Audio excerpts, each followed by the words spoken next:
The Keith Hanson Show recently decided to feature Dr. Zoellner and I on their show to discuss the Tulsa Trump 2020 rally and what really happened, because the mainstream media reported that the rally was poorly attended and that nobody wanted to attend. But what the mainstream media did not report was that the lower bowl of the BOK Center, the Bank of Oklahoma Center, the big arena, that center, Andrew, you've been to it before. It hosts, well, it comfortably holds 19,000 people. Yep.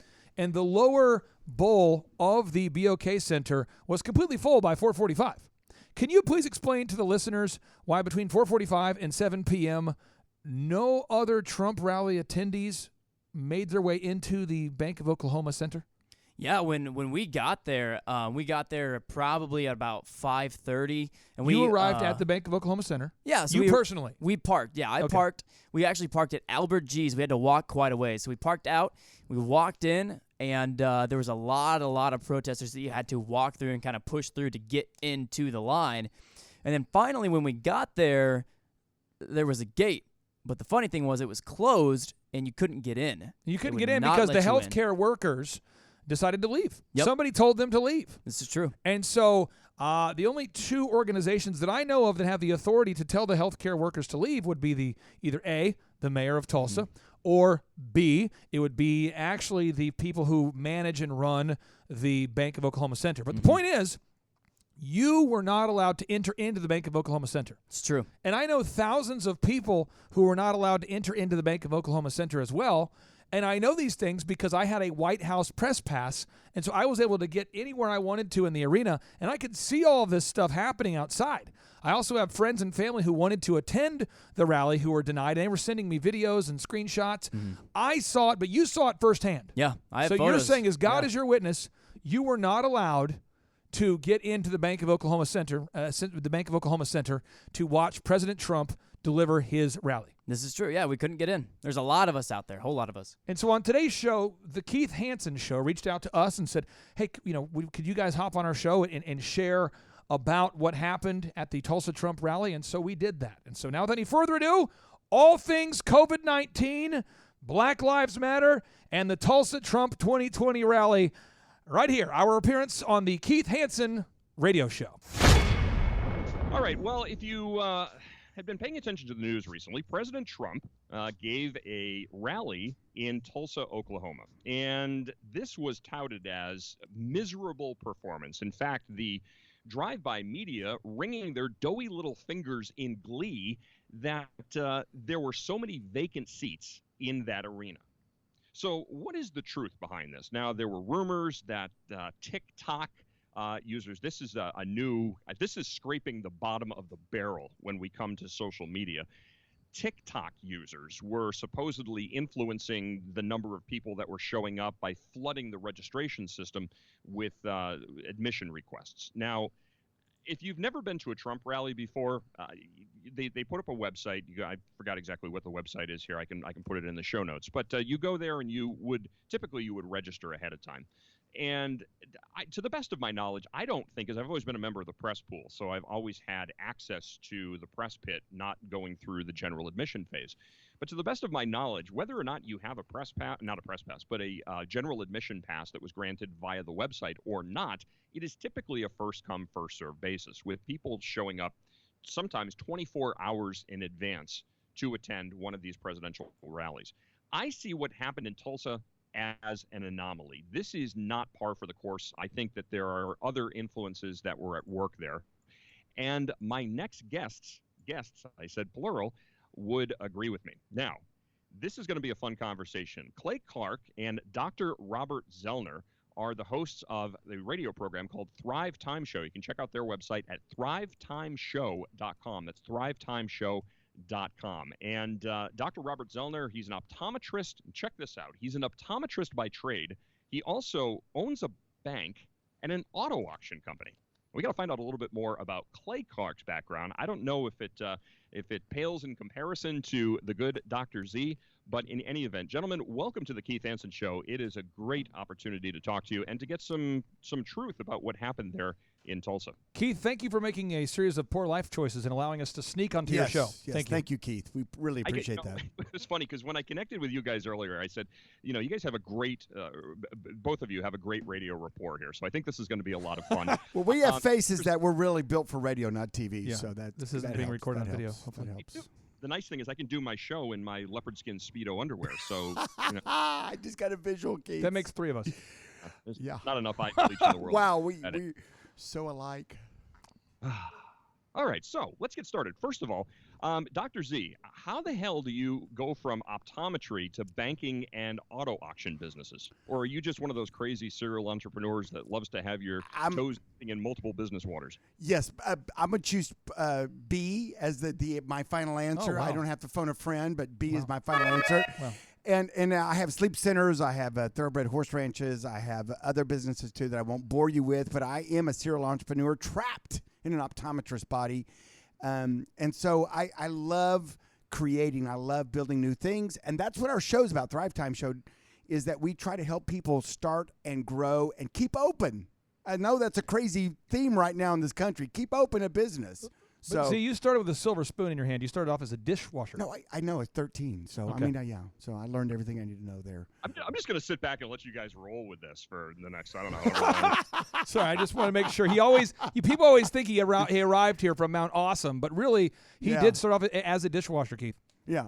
Big family, nothing. And that's what I love about America. And that's what makes America so great, Keith, and to all your listeners, is that, as everybody knows, this country's filled with great success stories. And I love success stories. People that started with nothing Yep. and ended up with something. And it's through hard work, and it's through diligence. It's through doing the right thing at the right time. When you come to that fork in the road and you know which way to go and you go the right way, it pays off down the road. So anyway, we're excited to tell you what really happened in Tulsa on June 20th, 2020. Dun, dun, dun. All right. Well, let's not wait any longer. What did happen in Tulsa on Well- June 20th? Well, first off, is an interesting week for me and for the Thrive Time Show, because Dr. Z and I usually we will have like the founder of Square or the founder of Netflix or Wolfgang Puck, a lot of big names on the show, but we typically don't get invited by the White House to have we typically a member don't. of the White House team on our show. So we had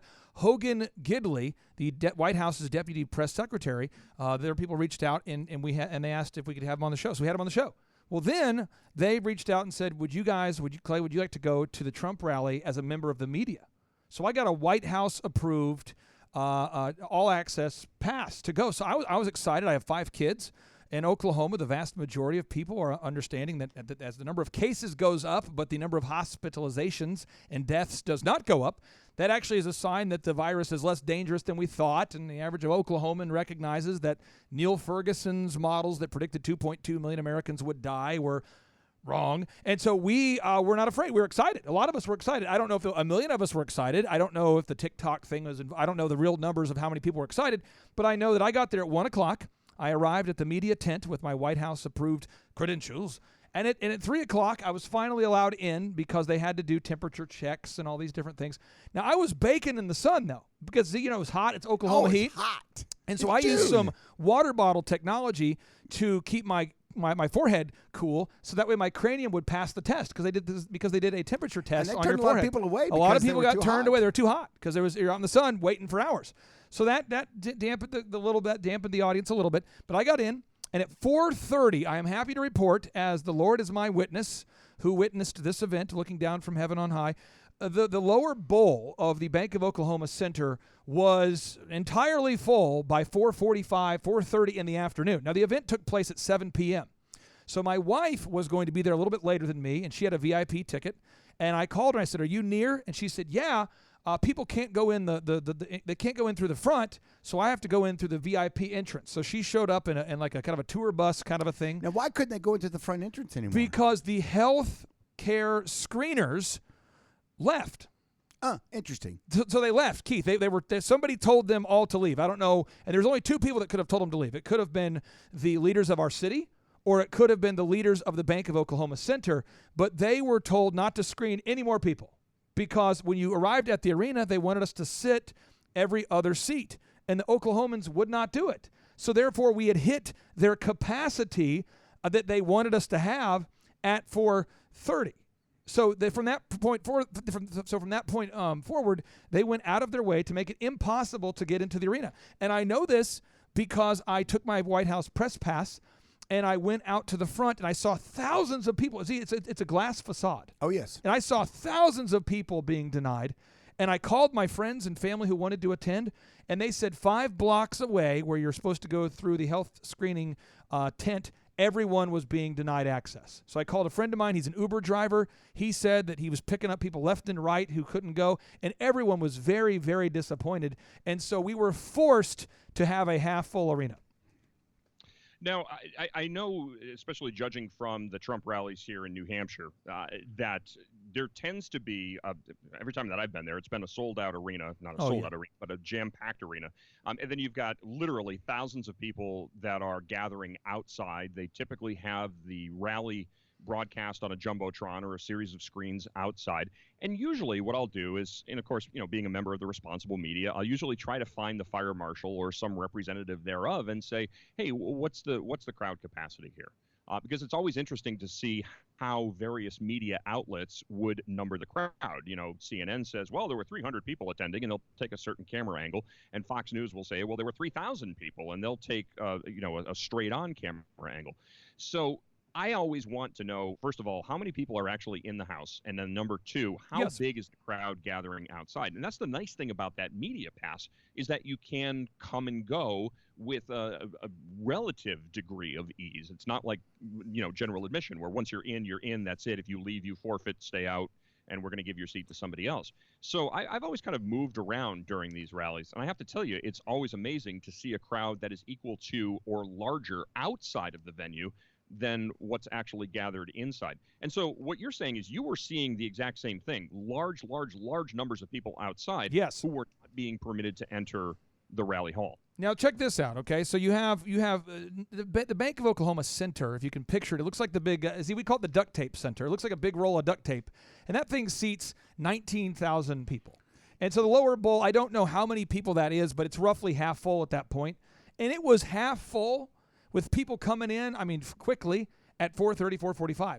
And then nobody was coming in after that. So it was obvious that a clear shutoff began. Now, I will tell you facts. I cannot go into speculation, but I can tell you facts. The mayor of Tulsa spoke openly, warning people about not going to the rally. Channel 2, Channel 6, Channel 8. This is NBC, CBS, and ABC. And the Tulsa World. Our local, and Tulsa World. Our big newspaper. That you could not turn on the media without hearing words of discouragement that you should not attend because you might be putting others at risk. That message was played over and over and over and over and over. And then people still showed up. And then they started another wave of stories saying that Black Lives Matter, not the people who are peaceably gathering on behalf of equality, but the Antifa, the far left crazy people being paid by George Soros. They were predicting that these people, Z, and you know more about this than I do, they were predicting that these people were going to hurt people if they tried to attend the rally. Well, there was several factors that kept people from going to the rally, to the event, to even the building. And that is the Trump campaign came out pretty early and said, hey, they were blocked by Black Lives Matter people on the streets. And there was a certain percentage that was. I have friends that were. They said we couldn't get through. They blocked the roads. We couldn't physically drive through. And they thought, we've got so many people there, it'll be well attended, so they go home. They don't want to fight the fight, right? Because we're Midwest, we're nice people. We don't want to pick a fight. And then the other thing, too, is that we had the National Guard, we had our Sheriff's Department calling homes that were friends of mine that lived around the downtown area and said, listen, you have a home that was built a long time ago, which was they gave it the term antebellum, and that Black Lives Matters is going to not destroy downtown businesses because they're all boarded up and they're their police and National Guard are protecting them. They're going to go after your homes because they were obviously built by slave owners. And so I had so many of my friends that were sending their children away, loading their guns. There was a sense of, and that's what terrorism is. Terrorism is the threat of something that makes you change what you're going to do. So between that, blocking people, the healthcare workers leaving, whoever it was that decided the BOK Center could only house about half of what it really could house, all those things came into play when you saw the And even with the all those videos. factors, it would have been full Oh, if they would not, but they would not have sent the healthcare workers away. It would have been. We had so much enthusiasm, so much energy. Clay tells a couple of stories about walking in. I mean, 5 or 6 times some professional, some healthcare worker, somebody in security asking him point blank, "Are you sure you want to go in?" Right, Clay? Yeah, absolutely. I was asked north of 5 times if I was sure I wanted to attend. Now remember, they're checking your temperature with your forehead. They're checking your temperature with your forehead after you've stood in the sun for 2 to 3 hours. So I was smart and used some water bottle technology to cool down my forehead, and I hid behind a tree, and I got in. But I know other people didn't get in. Yeah, so they kept people from going in, and they kept pushing back the entry time too, keeping people on the hot sun in lines. If I don't know if you saw them on the news, but they were just in these snake lines, these long snake lines. Ridiculous. And it just sitting out there in the heat baking. But Just they trying still to had a kill good your morale. attitude. Yep. I mean, it was still a success. We're still very proud of our city. We're proud that President Trump picked Tulsa to kick off his rally, his campaigns. Well, let me say this about Trump. He walked in and he recognized that the upper area was empty. So what he did, and the media won't report this, he got into rare form and he delivered a laser show. Some of the best, his first 15, 20 minutes, his monologue was incredible. He had everybody laughing. He had everybody encouraged because a real speaker, a real leader rises to the occasion. And he was positive. The energy was phenomenal. And that's what happened, my friend. So I'm looking at the New York Times. Great bastion of objective journalism. 21st June 2020 headline: President shock at the rows of empty seats in Tulsa. And they talked about exactly what you just mentioned. About how he had eventually, this is what they said, Trump eventually entered the arena for a meandering performance in which he excoriated the fake news for reporting on health concerns before his event, used racist language to describe the coronavirus as the Kung flu. I love that. And spent more than 15 minutes explaining away an unflattering video clip of him gingerly descending a ramp after his commencement speech at West Point. It's so obvious that this is opinion-based journalism and not objective journalism. They do mention the president, who had been warned about aboard Air Force One that the crowds at the arena were smaller than expected, was stunned, and he yelled at aides backstage while looking at the endless rows of empty blue seats. It's creating this narrative, though. It's causing the reader to believe in their mind that Trump was upset because his numbers were low. I'm sure that the president was apprised of the situation, that people were being denied entry. Now, what I wanted to know was who was responsible for saying no to these people? Was it the Secret Service? Was it Tulsa Police? Or the Tulsa healthcare workers abdicating their positions, leaving their positions, made it impossible for people to get through because you could not get through unless you went through the screeners. So the abdication of their jobs. Now, again, I am choosing to believe that the vast majority of people are decent, kind people. And so I don't think it's likely that healthcare workers, and I know a lot of healthcare workers personally, they're very subordinate people. They follow the rules. They check the boxes. Somebody had to give them that order. Now, it was either coming from the Bank of Oklahoma Management Center staff, or it was coming from the city of Tulsa's leadership. But somebody sent that order because they left all at the same time. Now, the screeners, I'm assuming, were before you would even get to the Secret Service checkpoint. Is that correct? Because I went through the media side. So when I went through, how I saw it is I went through, there's healthcare screeners, and there's a big fence, about a 12-foot high fence that separated you from the Bank of Oklahoma Center. And it really was well done. There was National Guard, police was there, SWAT teams. You felt very safe. That's what I had to go through. I was not in the lines with the people 5 blocks away, but my understanding from multiple people who were there was that you had to get screened first, and then if you were screened first and you had a ticket, that kind of thing, then you got allowed to go into the next level. There's a series of steps you had to take, but when the healthcare screeners stopped screening, it was over. Yeah, if you couldn't go through that, then you couldn't get in. So Yeah. and that filter was removed, so it's like I can't get in. Now I want to say this real quick, Keith, and I feel free to reel me in here if I get too far off the runway here. But You're doing a great job. I tell all my listeners on my show all the time. I tell them we got to remember the hug theory. This is what's going on. This is what I call the hug theory.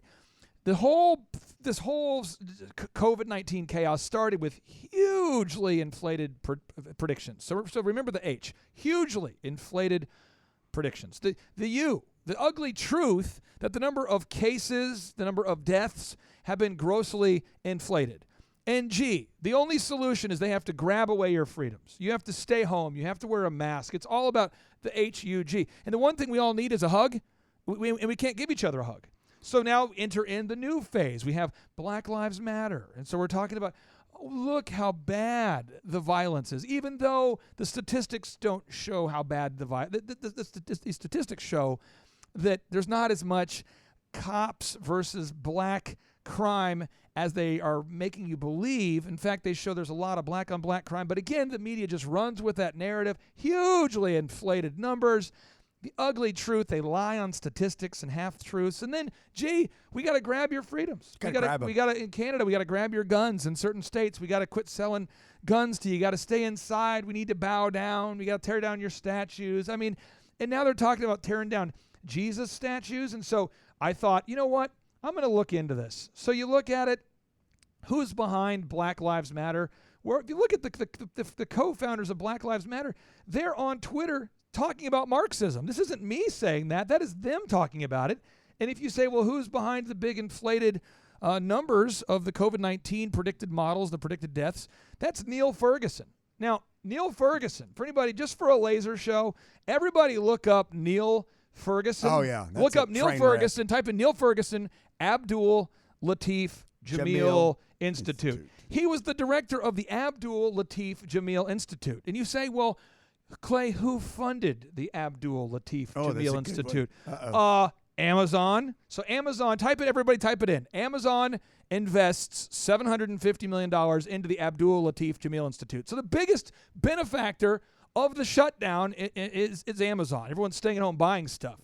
And look who funded the Wuhan lab, Dr. Fauci. Look who happens to be teaming up with Bill Gates to make vaccines, Dr. Fauci. Who's the big benefactor? I mean, come on. It's so obvious, but people don't want it to be true. And this is where I hope I can educate somebody.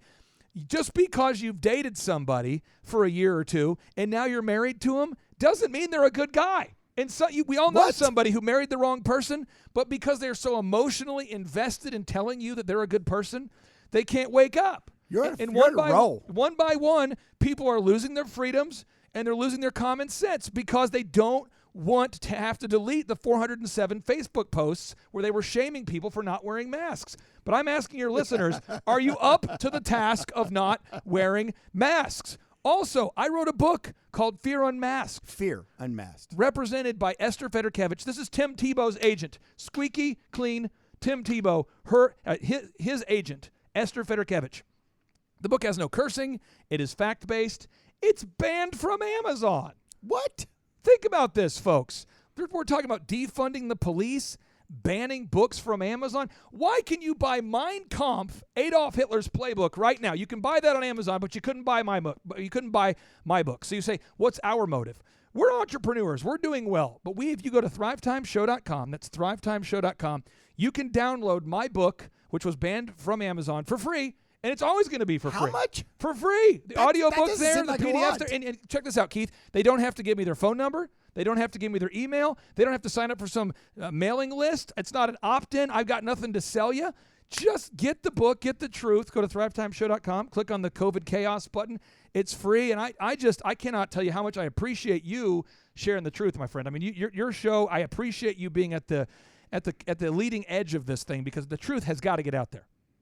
Well, we've been working tirelessly to research and vet and get this information out there. I don't know if you happened to catch the article earlier today, but the founder of Black Entertainment Television, Robert Johnson, is now pushing to have Black Lives Matter become a political party, saying that the Black Lives Matter movement and, of course, all of this momentum behind it would certainly help blacks in America leverage the political arena. And, it's amazing that there's just as you said with Black Lives Matter, and we did a show last week where we followed the money, where we looked at the Act Blue organization, yes, which is when I'm sure you've seen this. You yes, go to sir. Black Lives Matter, you click on donate, it brings up a page, blacklivesmatter.actblue.org, where you're actually making your monetary donation to the clearinghouse, which is actblue.org. But then when you go to opensecrets.org and you start looking at all of the payment disbursements by Act Blue, what you find is it's nothing more than an organization that funds, by their own admission, Democrat and progressive causes. This is nothing more than a front for Democrats. And, we played this little game yesterday. I'm sure you've heard the quote from 1984, George Orwell. Oh, yeah. Every record has been destroyed or falsified, so on and so forth. And it says, when you read these things, I want you to replace the word state or the party with Democrat. And it all makes sense. I mean, we did this with Joseph Goebbels on The Big Lie.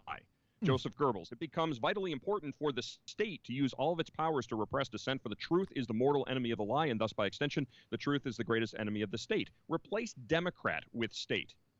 And it makes sense. It becomes vitally important for the Democrats to use all of their power to repress dissent, for the truth is the mortal enemy of the lie, and thus, by extension, the truth is the greatest enemy of the Democrat Party. And it all makes sense. We talked about off air. We were talking about what systemic racism is really about. You guys are serial entrepreneurs.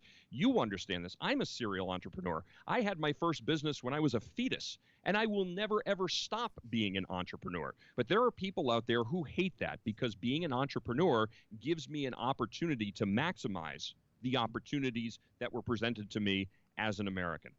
And that systemic racism is the private ownership of wealth, the free market system, the private ownership of goods and tangible property.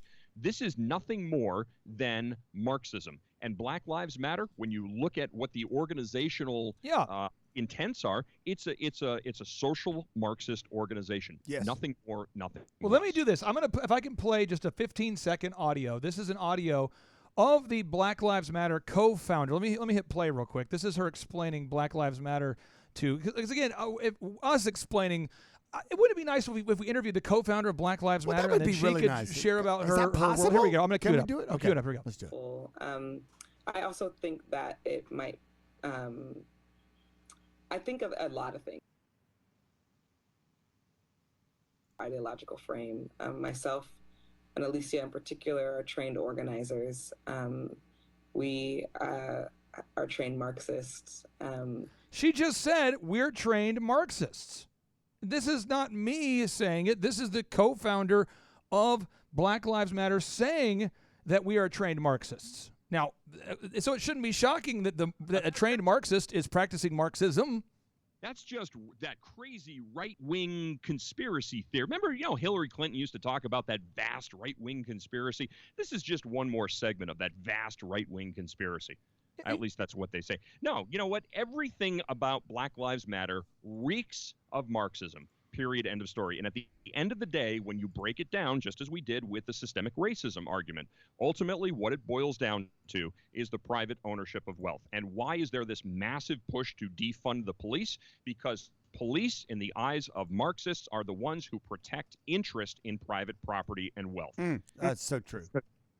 In 1933, a guy that we're not a big fan of, Adolf Hitler appointed a guy by the name of Hermann Göring to defund the police. I don't think people know that. That was a big step in 1933. Adolf Hitler appointed Hermann Göring. He was the German and political military leader and became one of the most powerful figures in Nazi Germany. It was his job to separate citizens from private property after first defunding the police. And once they defunded the police, that made the path easy for the brown shirts to confiscate property and then people. But look at what they did, though. In the process of disbanding and defunding the police, the brown shirts were also the ones that were going out creating chaos. So the average people in Germany were screaming for the government to fix things. We want things back to normal. They created that crisis that, in the immortal words of Rahm Emanuel, became the opportunity to do things that may not have been able to have been done or implemented previously. That crisis, they didn't let that crisis go to waste. It was a manufactured crisis, and they filled that void. And this is one of the things. People are always pushing for something better, something new. And when you create that power vacuum, gentlemen, rarely does what replace the previous system or method or entity, rarely is that ever better than what it replaced. When we look at history, it tends to be far more dark, far more sinister, far more tyrannical than what it actually replaced. Did you get a chance to see, or did you see the story where 54 scientists have now been fired from the National Institute of Health for having close ties to China? Have you seen that yet? Have you begun to cover that yet? It's on Fox. Yeah, there was actually an article that that came out on somebody had emailed that to me, and I was just hold on one second. I want to pull this up. Yeah, it's very, very disturbing, and I think that people aren't aware of the facts, and I think sometimes we don't want to know that currently Black Lives Matter is they're calling for members of the Black Lives Matter movement are calling to remove statues of Jesus. And then Fox News has perhaps the scariest headline, the scariest story so far that I have read. This was Dateline 11 hours ago. This was posted on Fox. I'm sorry, the music's going to queue up here. I'll try to make it stop here. Okay, so this is the article. You can type it in. Is Daniel Hoffman, China's assault on Texas. This project threatens U.S. national security. This controversial country, but we'll call it China. These guys, China, they actually purchased 130,000 acres of property, and they gave it to a wholly owned subsidiary of the Chinese government. And this is the portion of the Chinese government that builds the re-education camps in China. They have now purchased 130,000 acres in Texas. And the article, you can type it in right now into Google to find it, is Daniel Hoffman, China's assault on Texas. This project threatens U.S. national security. These are all, I mean, this isn't speculation. This is real facts. And this tells you where we're at. So the people, your listeners now, you can't just listen to this show and not post about this. You can't just listen to this show today and just go, oh, that's interesting. That's some good stuff. I wonder if that's the real thing. You can't just say, that's interesting. You got it. How long before Google takes that down, though? Right, true. After the show is done, people can head over to KeithHansonShow.com or HagmanReportLive.com, and you can grab the show notes for today. If you're downloading the program as a podcast as well, too, or if you're going for the archived version of the program, then you can always get the show notes as well. Those are always included, and I will put a link up to that Fox News article. I do have that pulled up as well, too, so I'll make sure that we include that in addition to your book. You guys being savvy radio broadcasters, you know at this point I have to reset you. So if you don't mind, I'm going to launch right into that reset here. You are listening to the Keith Hanson Show on this Tuesday, the 23rd day of June, 2020, episode number 737 of the program. And my guests tonight, Clay Clark and Dr. Robert Zoellner. They are the hosts of Thrive Time Radio. It's a radio program. You can catch this at thrivetimeshow.com. That's thrivetimeshow.com. You can also check out their website, Thrive, and then the number 15.com. You can see it on Forbes, Bloomberg, Yahoo Finance. These guys, they're pretty good, pretty savvy broadcasters. It's a pleasure having you guys on the Keith Hanson Show. I want to bring it back, if I could, to the rally in Tulsa. Yep. Now, the mayor of Tulsa, the right good George Theron Bynum IV, a.k.a. G.T. Bynum, he is a Republican. I don't know. Oh, okay. So Rhino, maybe? He's a tad bit of a rhino. Yes. I would say that if you have watched the way that he has reacted to the COVID-19 chaos in our state now, I want to make sure the listeners in our state. I don't know about your state, Mr. Listener or Mrs. Listener, but in our state, the number of cases is going up, but the number of deaths and hospitalizations is not. And from the very beginning, our mayor wanted to be the most progressive, whatever that means, Republican mayor. And he was actually featured in the New York Times for being so outspoken about his progressiveness. And so I would say that he is a progressive man who found out that the way to win a vote in a conservative town is to say that he's a Republican. Now, I don't know what qualifications you have to be a registered Republican, but he is a registered Republican, but he is a progressive mayor. And if all your listeners will take the time to Google search G.T. Bynum, New York Times, there you will read quotes from G.T. Bynum that sound a lot like they're from the mayor or from the governor of Michigan, Whitmer, or from Mayor Lightfoot from Chicago. Well, he's got an opinion piece up. My producer just texted this to me. Thank you, by the way. I'm a red state mayor, and I ordered my city to stay home. Many thanked me for taking action to save lives. Others compared me to Hitler. It's kind of interesting. Kind of. Real quick, I have my reaction. I have audio for my reaction when I read that. This is what I said. This guy. You did say that. I did say that. I remember that. I remember that. He's a ridiculous human. I'm serious. I am not a fan based on his actions. I mean, think about how many businesses he's put out of business. I know so many people who have financially struggled from a virus. And check out this fun stat. If all the listeners go to thrivetimeshow.com/coronavirus, thrivetimeshow.com/coronavirus, you'll see the statistics from CNN. CNN, folks, reported that 80,000 people died from the common flu in 2017, 2018. 80,000 people.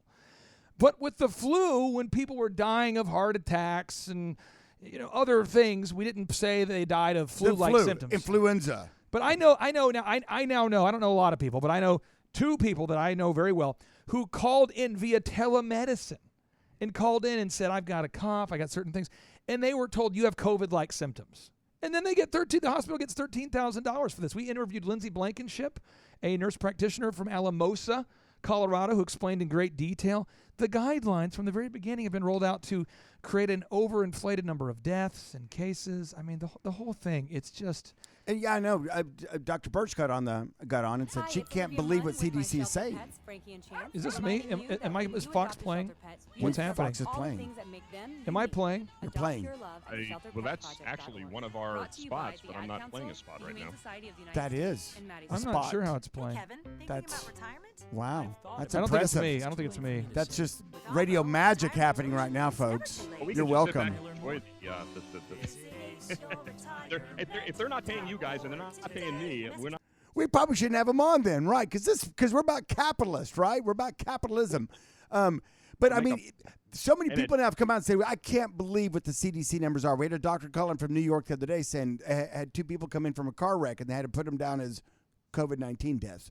I mean, it's almost gotten just a little bit. Well, not a little bit. It's gotten crazy. So we know the numbers aren't there. We know now that the death rate is a little bit above the average influenza bug that comes through our country every year. Every year. I mean, is this going to be our new norm, Keith, that we all wear, in flu and cold season, we all wear masks and social distance and, shaming each other for not wearing a mask on an airplane? I mean, what's this? What's it coming to, Keith? You're a smart man. You know the answer.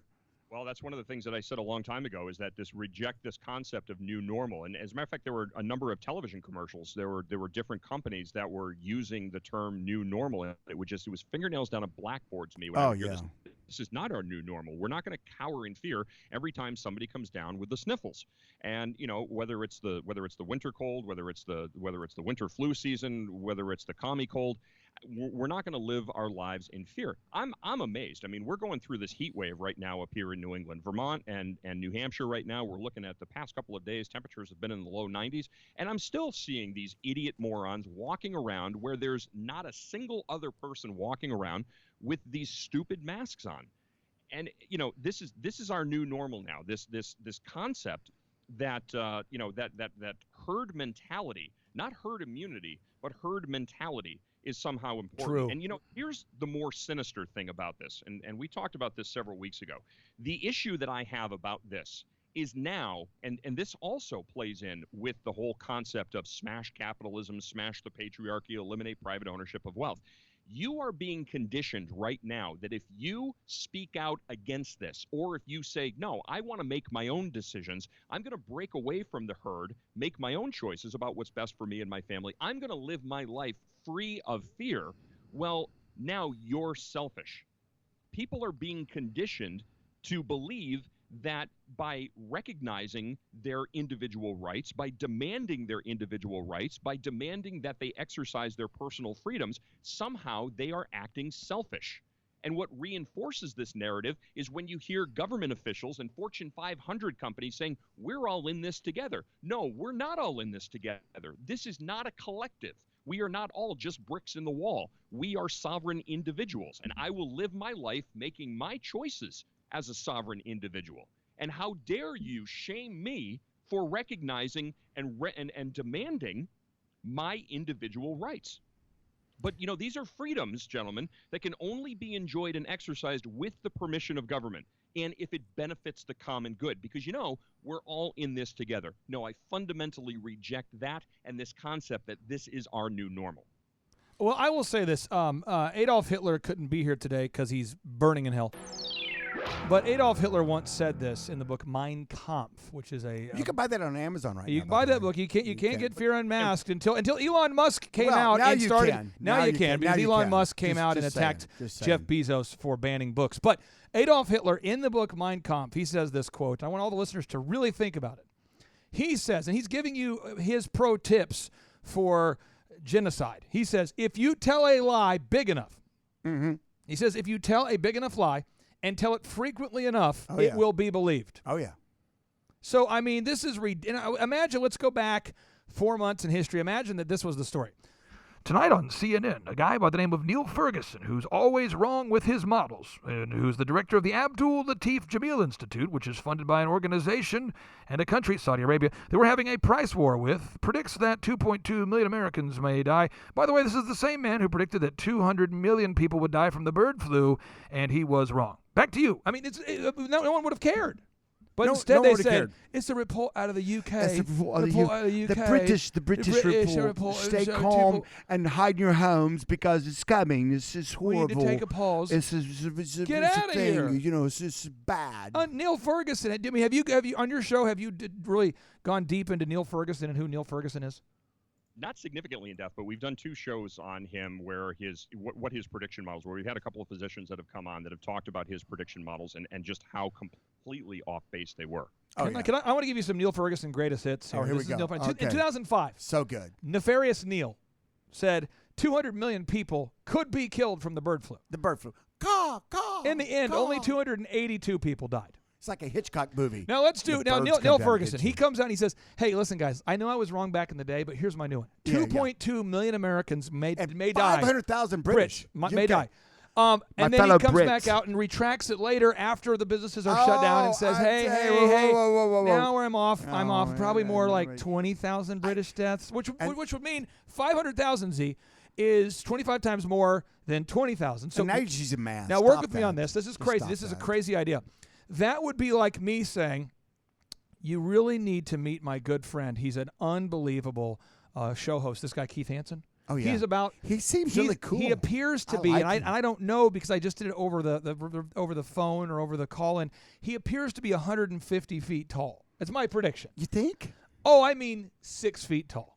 I mean, just think about how can somebody be that off? Tall? Neil That's Ferguson. Really tall. Let me give you one more Neil Ferguson. This is fun. Neil Ferguson says in 2002, he says between 50 and 50,000 people may die from the mad cow disease. Between 50 and 50,000. I mean, that's a lot like me saying, hey, today when we do the show, I'm going to call you, Keith, for the show. You call me somewhere between like 5 and midnight next week. I mean, think about how often I mean, what? This guy's a jackass. And he's consistently wrong. And he's funded by Amazon. Don't believe me. Shocking. Somebody should look that up. Type in Amazon funds Abdul Latif Jameel Institute. Don't believe me, listeners. Look it up. Do not be blindly led. Look it up. Yeah. It's craziness. Now, one of the questions that I have, I'm sure you've heard of this guy. Maybe you haven't. I don't know. He's kind of kept a low profile over the years. Bill Gates, he headed up this tiny little software company, Microsoft. William Gaddes? Sure. And, yeah. Are you sure it's not Gates? I mean, I never heard of it. This guy has talked about how overpopulated the world is for quite a while now. But now he wants to get behind vaccines to keep all of these people that are overpopulating the world alive. What's your thought on that? Well, let's do this. Let's do this. Let's get into some facts. Let's get some facts. Facts will set us free. Facts will set us free. Bill Gates he's a networker. He teamed up with Michael Dell and he says, let's put the Microsoft on every computer. He teams up with Gateway Computers. He says, let's put Microsoft on every computer. And if people don't want to buy it, let's kind of make them buy it. Let's preload that thing. Let's get that thing Let's on there. preload the thing. So Bill Gates, he's kind of used to forcing his products on people. And so Bill Gates, he says, you know what we're going to do? We got to team up. You say, who's we? He says, we have to team up. We need to team up with some big organizations. If I'm going to get my vaccines, if Bill Gates is going to get his vaccines in people, what we got to do is we got to team up with some big organizations. Sure. We have to team up with like the modern day healthcare version of Gateway Computers and Dell Computers. Well, that would be like the And so NIH. Bill Gates on his own website, the Bill and Melinda Gates Foundation, I'm reading from the Bill and Melinda Gates Foundation. This is on their website. Shows Bill Gates teamed up with the World Health Organization, UNICEF, and the National Institute of Allergy and Infectious Diseases. And then he says, you know what? We're going to go ahead and invite onto our leadership council. Let's invite Anthony Fauci onto the leadership. Dr. Fauci. Onto the leadership council. And so these guys, I'm just telling you, how about this? All the listeners, do a Google search right now. Type this in. Type in Dr. Fauci funded Wuhan lab Newsweek. Everybody type that in before they delete it. Dr. Fauci funded Wuhan lab Newsweek. And I will read to you from the Newsweek article, and I apologize if an ad plays. I'm going to try to make it stop.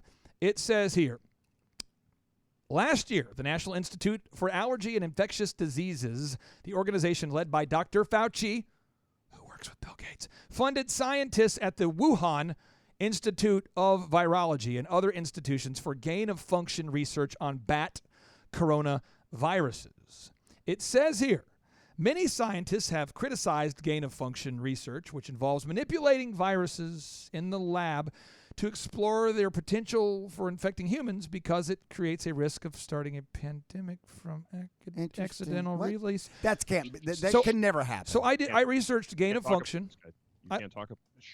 I looked up gain-of-function research, and I found on the National Institute of Health website, this is what it says. I'm reading to you from the National Institute of Health website, and all the listeners, they just will do a Google search for gain-of-function. You'll see this. It says, gain-of-function involves the alteration of genotypes.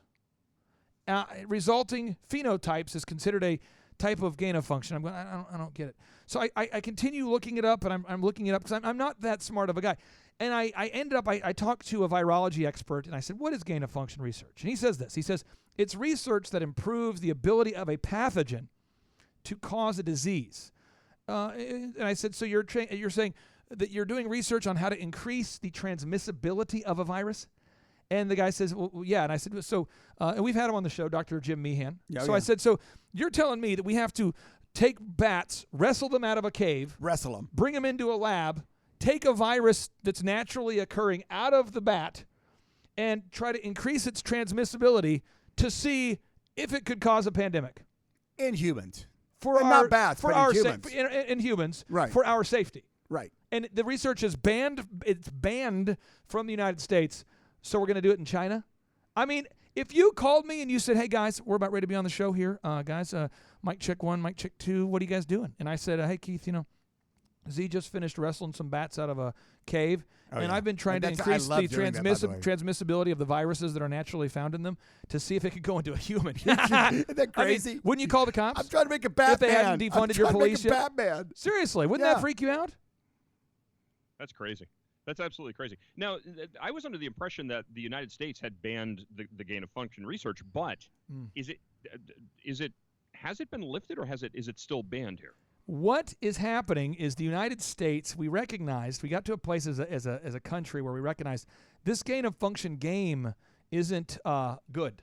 No. And so American scientists who are in the know are going, you can't do that here on the U.S. shores. Now, I am a business owner who has dove very deep into this because this is the biggest limiting factor for every business in America. If you can't be open, I have the theory you'll always be closed. And so I wanted to do the research into this. And so what I can tell you is that the virus research was not popular in the United States. I do not know of the actual law that says that you can do it or can't do it. But I can tell you this, and this really freaked me out. But this is on the, if you type in grants.nih.gov, grants.nih.gov, you can find it hidden in plain sight. And it reads, this notice provides guidance about the National Institute of Health fiscal operations for the year of 2015. The act provides the National Institute of Health with $30.31 billion. $30.31 billion. And I thought, Z, what are they doing with the money? And then I discovered they're doing gain-of-function research. That's a lot of money. I mean, arguably, that is a lot. That's more than $7. And so I looked up the abstract on, and this is the abstract I found. I'm just reading it to you. Is that the abstract, which you can find, I have all the. When we get off the air, I'll send this link to you so you can share it with. How about this? If any of your listeners want it, they can email me and I'll give it to you. So that way we can get it out there. But I have links to all this. And this is what we have here. And it shows, I have a link to the abstract. It shows where they're using the money to do research. And this is really scary, Z. It says we're doing reverse genetics it says here, it says, using the SARS-CoV reverse genetic system, we generated and characterized a virus expressing the spike of a bat coronavirus in a mouse-adapted backbone. What? I don't even know what that means. You're moving it from a bat to a mouse? Who likes mice? Can we have a pandemic among if all the amongst listeners mice? if all the listeners can email me to info@thrivetimeshow.com, info@thrivetimeshow.com, I will give you this briefing. And Z, you and I met with some high up people to go over this briefing, and I'll be happy to give this to your listeners. And then I'm sure we can put it on the show notes too. It's all cited. There's no speculation here. Yeah, once we wrap up here, then definitely send it over to me. I'll plug it into the, and of course, people are welcome to email you guys. That's fine. Yep. I'll make it easy for them as well too. I can plug all of those into the show notes. Great. Just extended show note for this evening. Listen, I'm going to have to wrap it up right now. This is great. I really enjoyed this conversation. I'd love to get you guys back on again. I'd like to kind of focus on one thing and really tear this apart. This is a really, really interesting topic, and I'd like to dive in more to this, specifically the gain of function, the experiments and the ties in with Dr. Fauci, because that's a very, very popular talking point with people who I think a lot of people don't understand the depth of it. And if they're asked a question, they can't go beyond the talking point. So I'd really like to be able to fill in some of the finer details that are around those broad sketches. If you guys are willing to play along. Absolutely. And also we can get Dr. Jim Meehan on the show, and he's a virology expert, and he could really speak with clarity on that too. Dr. Jim Meehan as well. We're just here to help. Well, we don't have anything to sell you. We're not trying to. We're giving away a book for free. We're not trying to sell anything. We're not going to upsell them anything. We seriously don't have anything to sell, and we don't take really advertisers on our podcast either. So we're doing this because we're dads, we're fathers, we're Americans. America. We do. Yeah, absolutely. All right. Well, we're definitely going to get you guys back on. Clay Clark and Dr. Robert Zoellner, co-hosts of Thrive Time radio program. You can read more on thrivetimeshow.com. That's thrivetimeshow.com and thrive15.com. Again, thrive15.com. Don't worry if you can't remember those. Just check out the show notes. I will put links in along with the links that Clay sends over to me after the program is over. Gentlemen, thank you so much for an informative. What are we on now? We're on about 47 minutes right now. Wow, Keith, that's a long time. This is all we know, by the way. This is all we know about anything. This is it. You have it. That's all we got. You got it. This is fantastic. Certainly appreciate the man on the street perspective from the Trump rally as well too. You know, when I saw that, I said there's a lot more to this than what the media is putting out there, and clearly that was the case. As is everything. I mean, there's what the media portrays to you, and then there's the real story behind that story, and that's what we aim to do here. I had just one quick thing I wanted to plug for you. I was with the media all day, and they thought that I was on their team, and the stuff that they said about our president was disrespectful and atrocious. And frankly, I can't believe that they're this nice to him based upon what they said off air. Crazy. Oh, I'll tell you one thing just in parting. I was at the DNC convention in Philadelphia for 2016 when they coronated Hillary Clinton. And I was up in the press box. I was up there, and literally I was about 7 feet away from Wolf Blitzer, who was clinking a champagne glass with Geraldo Rivera when that announcement, when she was officially nominated and she accepted the nomination. Wolf Blitzer was there with a champagne glass, and I remember thinking, I actually said to a friend of mine who was with me, I said, see, that's what I talk about when I talk about objectivity in the media. I would be willing to bet you that not one of these people would be present clinking a champagne glass when President Trump is nominated and accepts that nomination. Every single one of these, when we talk about hegemonic attacks against pillars in this country, the press has absolutely been co-opted, and that is one of those pillars, one of those segments of our society that has been subjected to, and victory has been declared in that hegemonic attack against the press.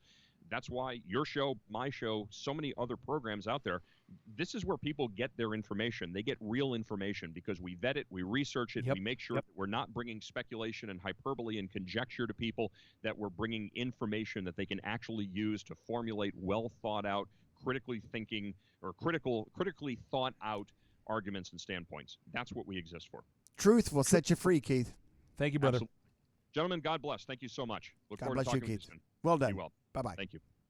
And that is all the time that we have for tonight's edition of the Keith Hanson Show. I want to thank my special guests, Clay Clark and Dr. Robert Zoellner of the Thrive Time Radio Show. You can read more again on their website, thrivetimeshow.com. That's thrivetimeshow.com. And Thrive 15. That's Thrive and then the numeral 1, numeral 5.com. I will be back tomorrow night at 9 p.m. Eastern Time to do it all over again. Until then, have a wonderful evening, folks. Stay safe. God bless. And remember, civility does work, so please be nice to one another. I look forward to joining you tomorrow night at 9 p.m. Andrew, I feel like we should end this rebroadcast of the Keith Hanson Show with a boom. Absolutely. Are you prepared to end with a boom? I'm so prepared. All right, and now without any further ado, 3, 2, 1, boom!